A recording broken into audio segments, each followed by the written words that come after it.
മഴയും വെയിലും അവഗണിച്ച് മണിക്കൂറുകൾ നീണ്ട കാത്തിരിപ്പ്. ഒടുവിൽ സഹ്യപുത്രൻ എറണാകുളം ശിവകുമാർ നെയ്ത്തലക്കാവിൽ അമ്മയെ ശിരസിലേറി തെക്കേ നട തുറന്നപ്പോൾ ആരവങ്ങൾ ഉയർന്നു. കൊമ്പൻ തുമ്പിക്കൈ ഉയർത്തി ഊരവിളംബരം നടത്തിയപ്പോൾ പൂരപ്രേമികൾ ആർത്തു വിളിച്ചു. മറ്റൊരു പൂരത്തെ കൂടി തൃശൂർ വരവേറ്റിരിക്കുന്നു.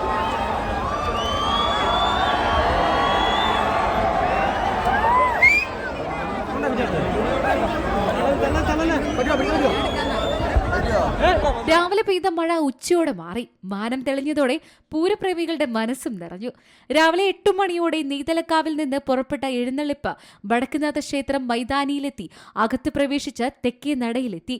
മേളത്തിന്റെ അകമ്പടിയിൽ നട തുറക്കാൻ എത്തിയ കൊമ്പനെ കാണാൻ നിരവധി ആരപ്രേമികളും അണിനിരന്നു.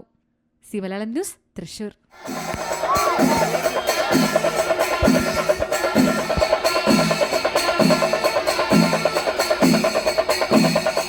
ഏറ്റവും പുതിയ വാർത്തകളും വിശേഷങ്ങളും വിരൽത്തുമ്പിലറിയാൻ സീ മലയാളം ന്യൂസ് എല്ലാ ഡിജിറ്റൽ പ്ലാറ്റ്ഫോമുകളിലും ലഭ്യം.